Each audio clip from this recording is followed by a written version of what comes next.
Welcome to Math with Michelle, where math finally makes sense.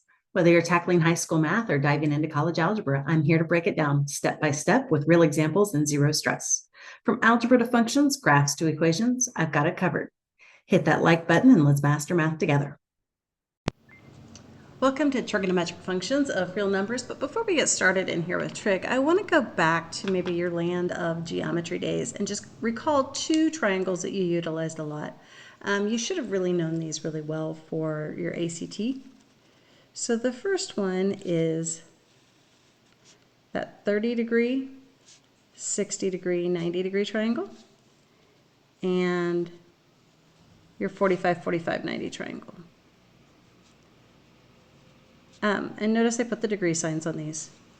If you recall, the smallest side of each of those we labeled 1. So since this is 30 degrees, this is 1. Since this is 45 and this is 45, they both get a 1.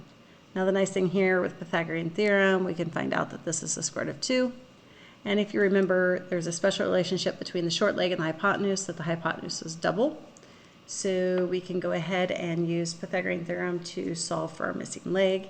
And we find out that it is the square root of 3. So you might recall this from geometry. If not, I highly, highly, highly recommend memorizing them. Especially if you don't want to memorize the unit circle, I would memorize these two triangles. I use them for everything I do in trig. They're just my go-to. I just prefer triangles than the circle. So now let's switch over into trig. Okay. If you recall, also from geometry, we had the saying, so, ka, toa. Okay? Or if you've heard the other one, they stumbled hippie, caught another hippie, tripping on acid. You can find both of those mnemonic devices on the internet pretty much anywhere. But what this represents is in the first one is about sine, the second one is about cosine, and the third one is about tangent. Now, saying sine, cosine, and tangent, you can't just say square root and then not say the number. You can't say x to the power of and then just stop, right? So you can't do log and not continue. So sine always has to have an angle. So we abbreviate it SIN. And a lot of times I'm going to use a Greek letter. That's the Greek letter alpha. I have some students call it fish. Let's call it alpha. So O stands for your opposite leg. And H stands for your hypotenuse. Okay, that's all sine means to do. Sine, stand at your corner. You're always going to stand at an acute angle when you're doing right triangles. Emphasis on when you're doing right triangles. Okay? Because in order to have a hypotenuse, you have to have a right triangle. So sine of your angle is going to equal however long the opposite leg is over your hypotenuse. Now, if you're standing at 60 degrees, the opposite leg is different than if you're standing at 30 degrees. So perspective is everything here. Okay, so then we have cosine. Abbreviated COS, you still have to have an angle. And the A stands for the adjacent leg compared to your hypotenuse. And a lot of math teachers don't say leg, and I find it confuses people because you can be adjacent to the hypotenuse and a leg. So which one's your adjacent? So when we talk about opposite and adjacent, we're talking about the legs, the pieces that make up the L. The hypotenuse is that longer side. And then our third word there is tangent, which is abbreviated tan. And that's your opposite leg over your adjacent leg. Okay. So let's think of that in terms of that unit circle. Okay. So let me pop a circle on here. So here I have a circle. And draw my axes.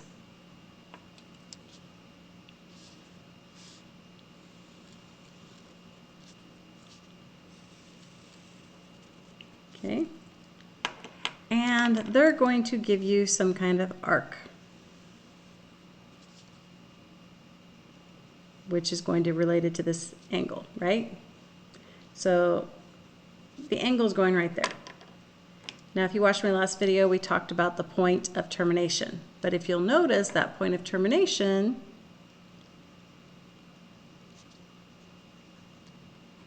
has an x and a y.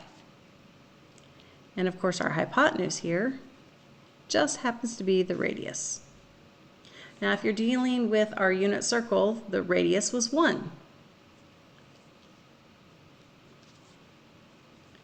Okay, so that's going to kind of lead us to some neat stuff. And we can use all circles are proportionate or similar to each other, so you can actually use similar triangles and all sorts of stuff to do all kinds of neat, crazy things with trig. We're just going to go ahead and just pay attention to this one part for right now. So if I'm standing at my central angle, alpha, and I'm wanting to do sine, I need to do the opposite leg, which is y, over the hypotenuse. Y over 1, or just y.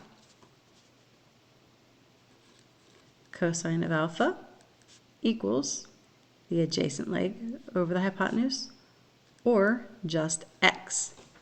So here's the cool thing. If you're a person who has just memorized this circle, which I talked about in my last video, you now know that you can get the cosine value by looking at the x and the sine value by looking at the y. So the cosine of pi over 6 is root 3 over 2. The sine of root pi over 6 is 1/2. Okay. And the tangent of our angle is the opposite leg over the adjacent leg, or y over x. That's all you have to do for sine, cosine, and tangent, is you just have to make the fractions. Now, yes, can it get more complicated than that? Absolutely. This is just the beginning, right? So we just have to start our basis somewhere. So there are not 3 trig functions. There's actually 6. Okay.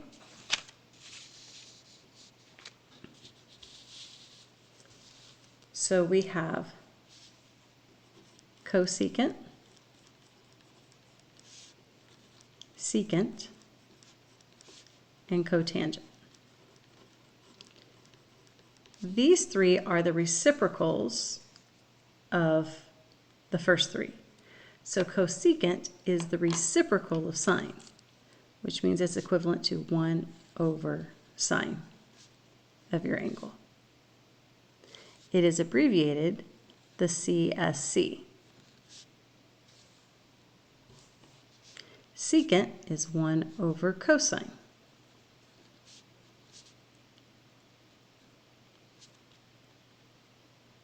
It is abbreviated SEC. And cotangent is 1 over tangent, or COT.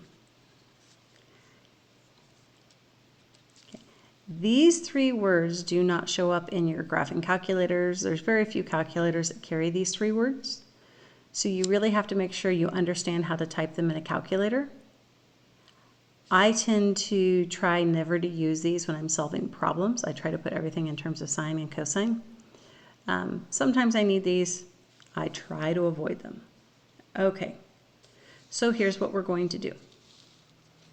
We are going to find all 6 trig functions for t being pi over 6. Okay. So we got to think about our radians for a minute, depending on if we're a radian person, right?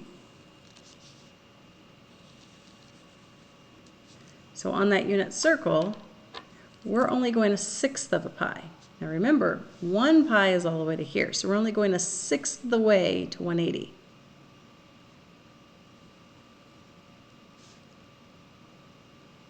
So that arc is pi over 6. Okay. Well, pi over 6, the 6th of 180, that technically is that 30 degree. If you don't like memorizing the unit circle, we can now use those triangles. 30 degrees. That means this is 1, this is 2, this is square root of 3. I much prefer doing it this way. Okay, I can use that unit circle, but I much prefer doing it this way. Notice I used my proportionality. I knew that half a circle was 180 degrees, and we called that pi because a full circle is 2 pi. We talked about that in the unit circle. So when I got to pi over 6, well, that's dividing that by 6, so I divided that by 6. I kind of thought proportionately. And technically, pi over 6 is an angle. So because they say pi over 6, I'm going to use pi over 6. So we need to do our 6 trig functions. Sine, they gave us pi over 6 as our size. Cosine, again pi over 6. And tangent. And of course, the reciprocal functions, right? So the reciprocal of sine is cosecant. The reciprocal of cosine is secant. And the reciprocal of tangent is cotangent. Now I want to stop here and just make sure you guys notice something. Okay? This word starts with an S. This is a C. So C, not a C. C, not a C. C, not a C. So the two C words never go together. Okay, just keep that in mind. The two C words do not go together. One will start with a C, the other one will start with some other letter of the alphabet. Okay, so sine is our opposite leg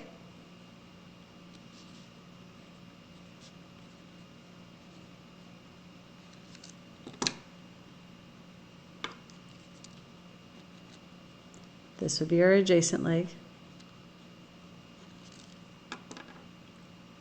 And that would be our hypotenuse. And that's going to stay the same the whole way through. Okay? So the sine is our opposite leg of 1 over hypotenuse. So we're going to get 1/2. Now the cosecant is 1 over 1/2 because it's a reciprocal. But isn't it just easier to say 2 over 1? Or 2? Absolutely. They're just reciprocals of each other. Don't make them any harder than that. So cosine, right? Adjacent leg and hypotenuse. Square root of 3 to 2.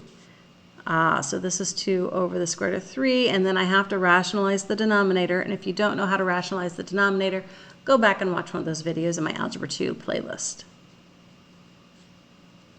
Okay, and the tangent is going to be TOA, opposite leg over adjacent leg, right?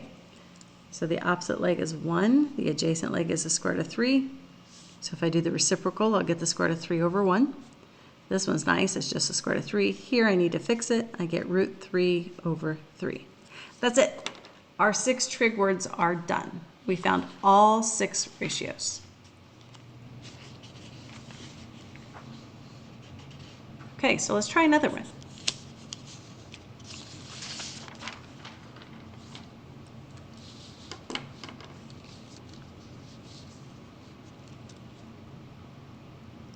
T is going to equal 2 pi over 3. Okay.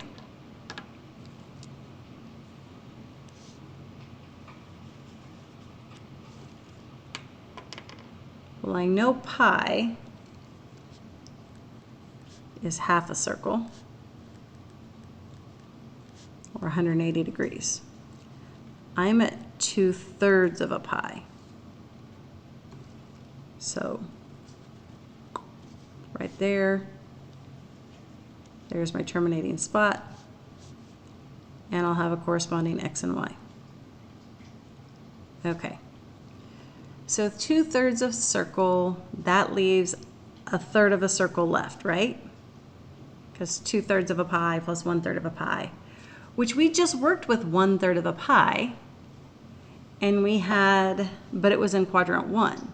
So the opposite and the adjacent are going to be the same thing because all we've done is we've taken this problem that we just did in quadrant 1 and reflected it into quadrant 2. So this is still 1, this is still 2, this is the square root of 3, but our legs can be negative. So now this is negative square root of 3 because it's going left. Because in this quadrant, y is negative. So think about that as like x and y. Okay?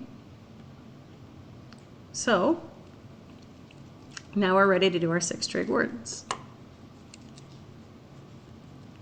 Sine of 2 pi over 3, cosine of 2 pi over 3, tangent 2 pi over 3.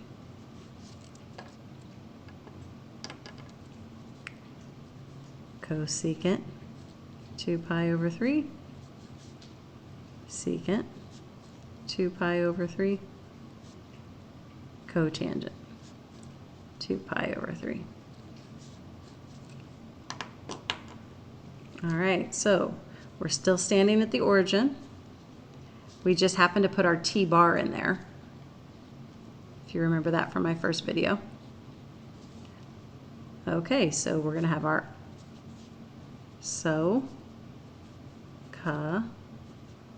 toa, right? So S-O-H, opposite leg, hypotenuse. Opposite leg, hypotenuse. Adjacent leg, hypotenuse. Opposite leg, adjacent leg. Reciprocals.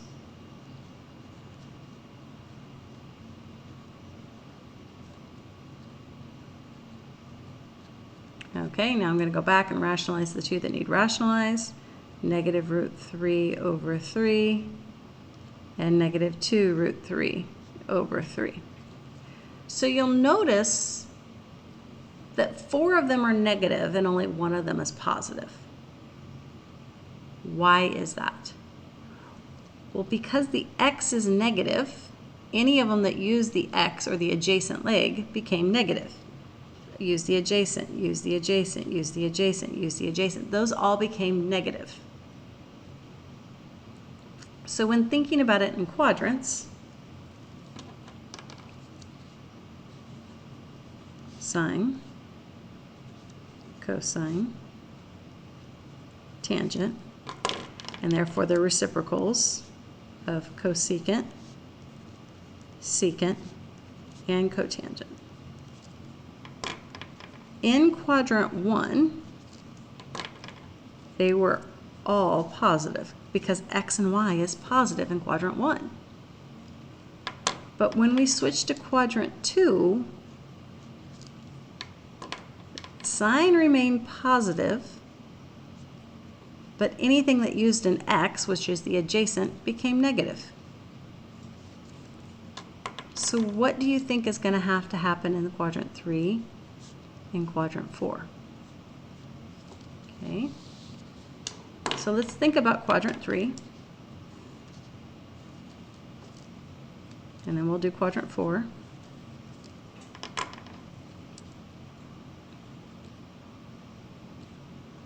X, negative y, and you always have the radius.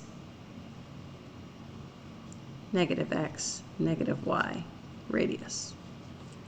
Okay, so here, opposite over radius, over hypotenuse, right? That would be negative. Adjacent over hypotenuse, that would be negative. Opposite over adjacent, well, negative over negative becomes a positive. Okay, here, opposite over hypotenuse, adjacent over hypotenuse, opposite over adjacent. So you can use the chart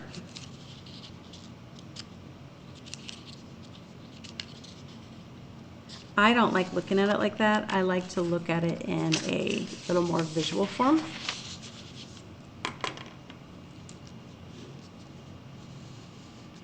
And remember, they go quadrant 1, 2, 3, 4. All were positive. Only sine, and therefore its reciprocal, was positive. only only tangent and its reciprocal were positive, and here only cosine and its reciprocal were positive, meaning the others were negative. Okay, so they have a saying,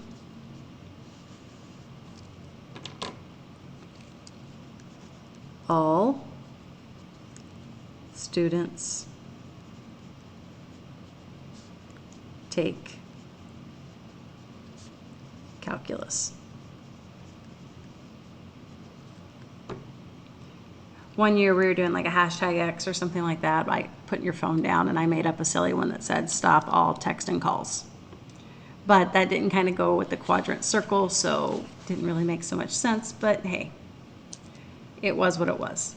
But all students take calculus is kind of the mnemonic device that most people use to help remember which ones are positive and which quadrants. It all has to do with the legs of your ordered pair. Now notice that the hypotenuse was always positive, okay? The legs can have a sign of positive or negative that match like your plus minus of your quadrants for your ordered pair, but your hypotenuse is always positive. Okay, so just so you guys know, the domain of sine is all reals. The domain of cosine is all reals. Okay.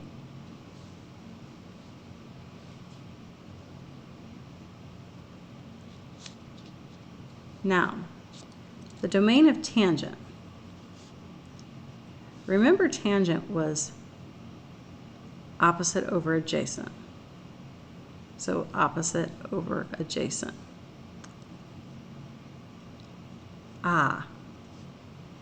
The x value cannot be 0, right? So when is the x value 0? Well, let's think about that.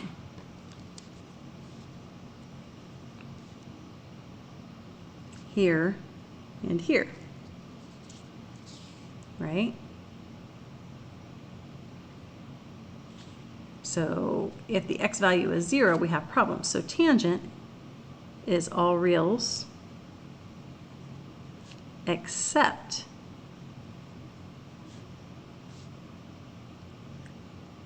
zero, sorry, not 0, pi over 2, so half a pi, 1.5 pi,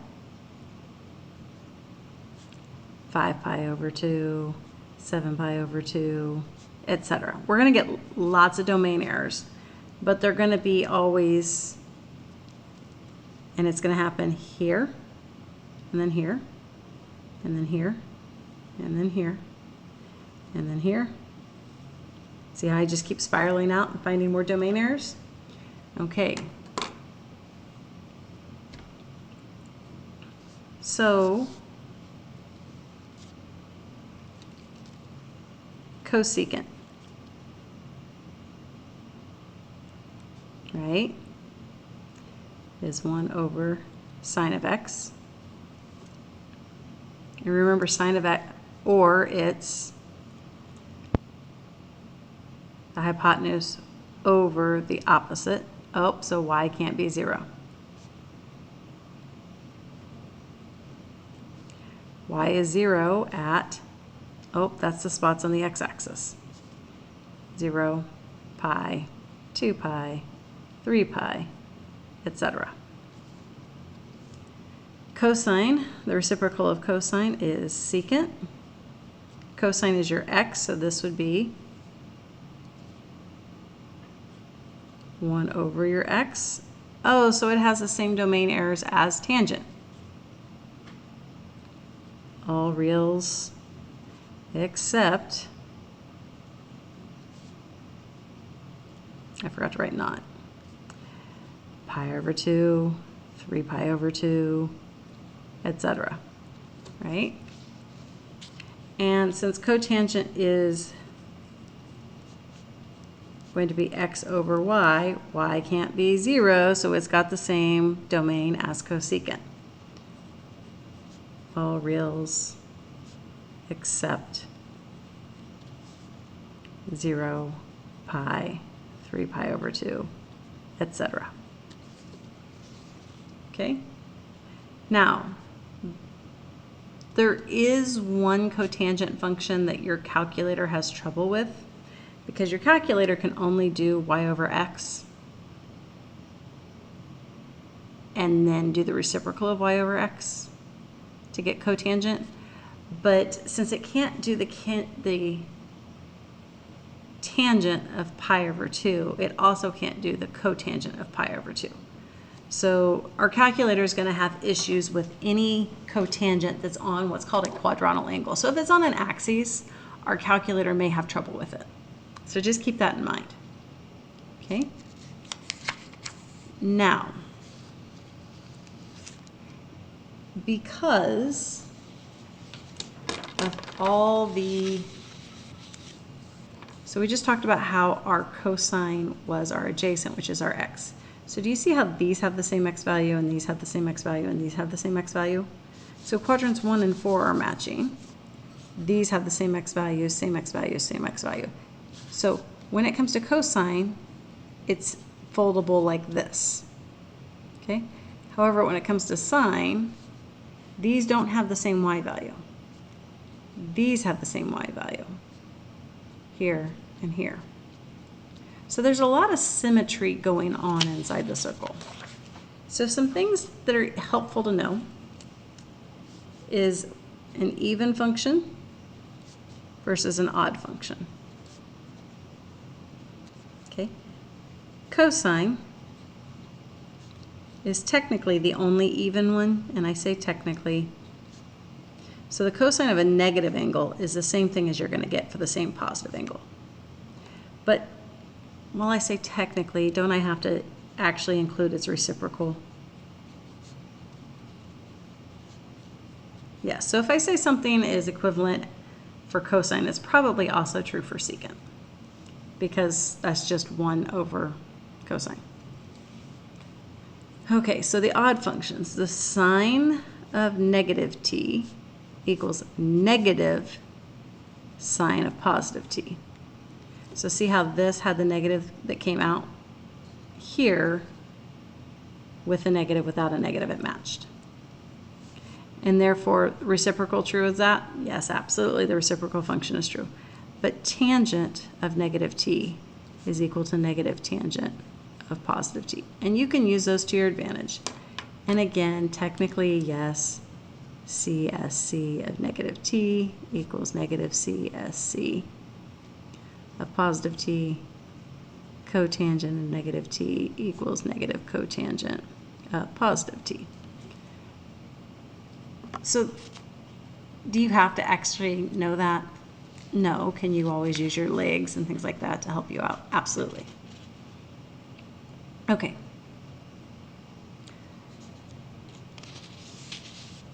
So now let's actually look at a couple of trig relationships. What happens when I take sine of an angle and I divide it by cosine of the angle? Okay. Well, sine is opposite over hypotenuse. Cosine is adjacent over hypotenuse. So keep, switch, flip, multiply by the reciprocal, right? The h's cancel out. I'm left with opposite over adjacent. Oh, that's tangent. So sine divided by cosine is really tangent. So therefore, what's cosine divided by sine? You guessed it, since I did the reciprocal, I get the reciprocal. So that's something that's kind of cool to think about. All right, now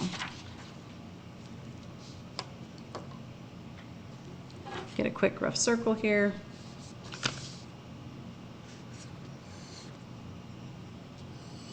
I know you probably thought you were done with circles in geometry, right?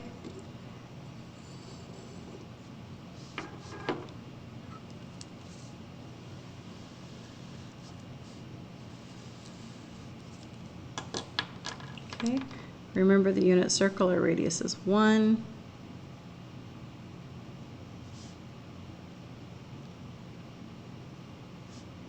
X, Y, alpha.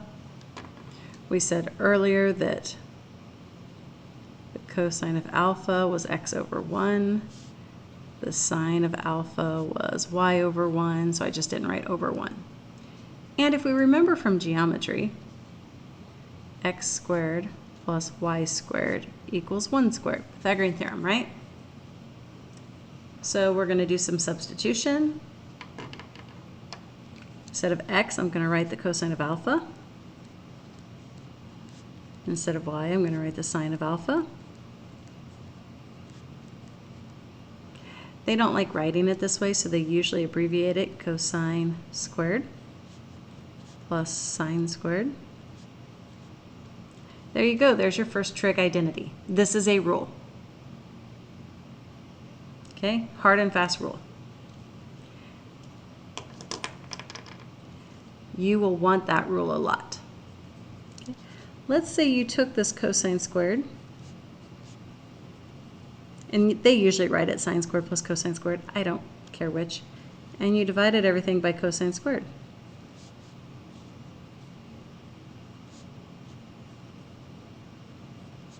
Don't forget your alpha. It's a bad habit not to write your variable.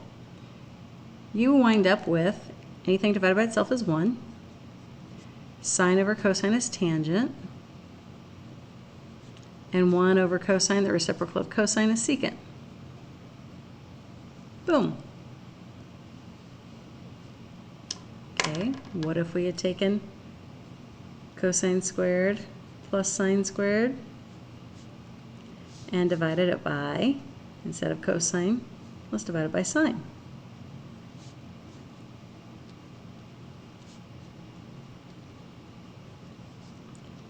We find out we get cotangent squared plus 1 equals cosecant squared.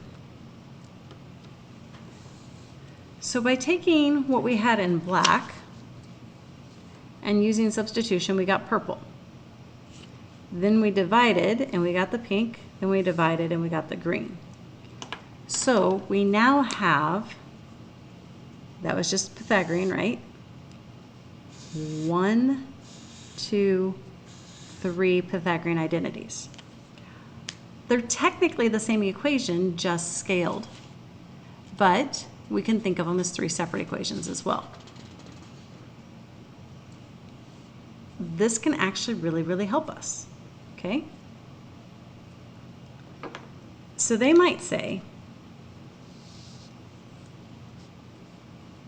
cosine of t equals 3/5 in quadrant 4.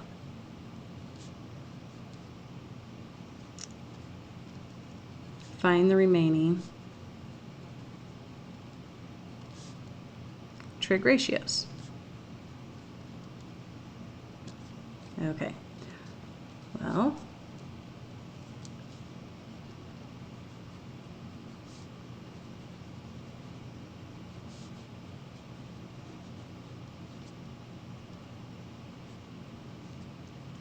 okay, cosecant t, secant t, cotangent t.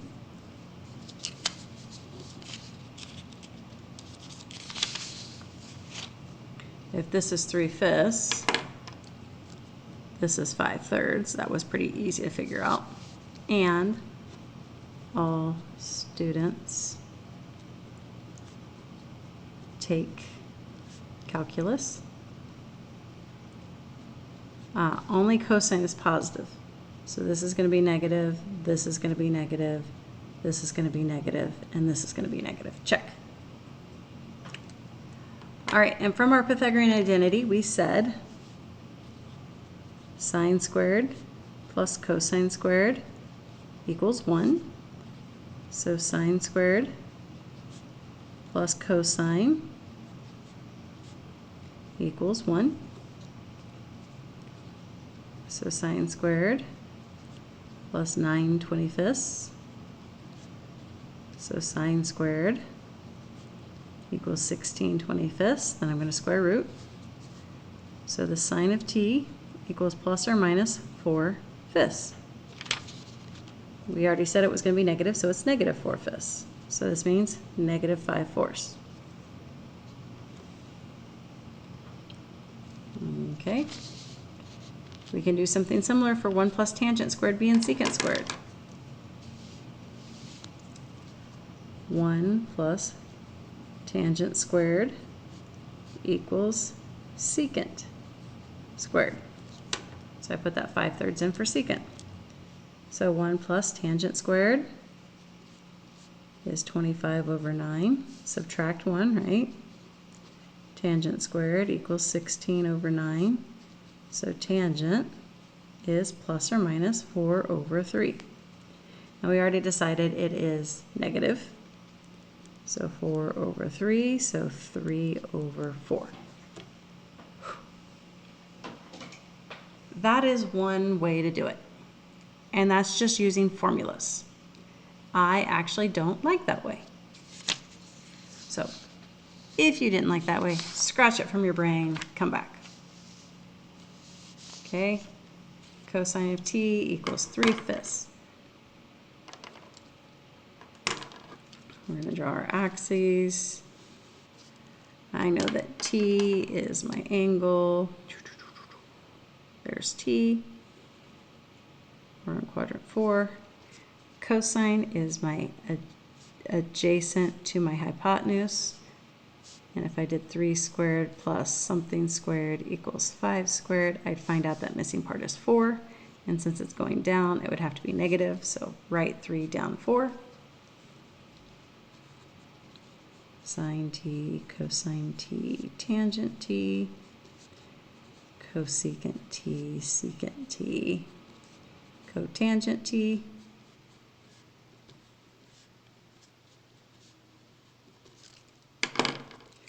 I have to stand here, opposite over hypotenuse, adjacent over hypotenuse, opposite over adjacent, and then reciprocals.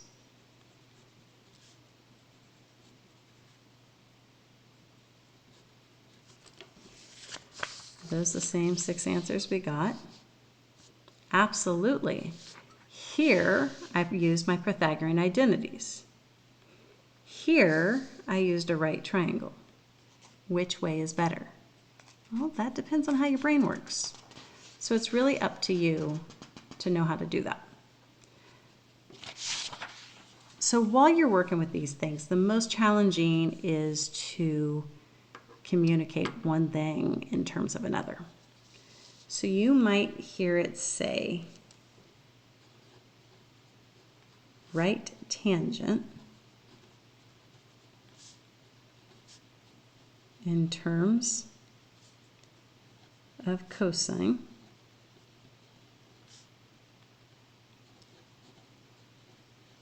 where t is in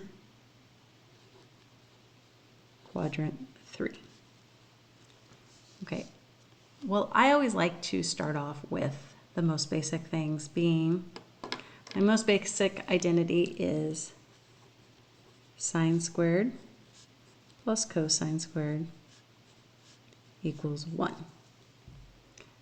Now I don't have tangent, so in order to get tangent, I'd have to divide everything by cosine squared. So if I divide everything by cosine squared, sine squared divided by cosine squared is tangent squared. Cosine squared divided by cosine squared is 1. And I'm going to leave this in terms of cosine because that's what they asked me to do. I'm going to subtract 1.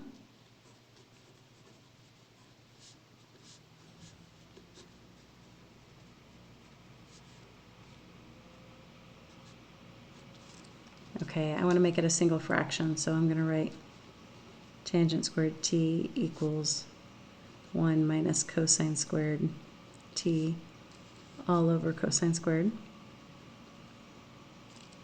Okay, so I just gave it a common denominator. And then to get rid of squaring, I square root.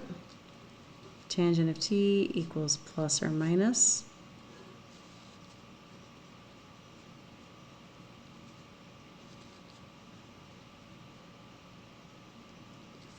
Okay, now because we're in quadrant 3, tangent, that's because all students take calculus as positive.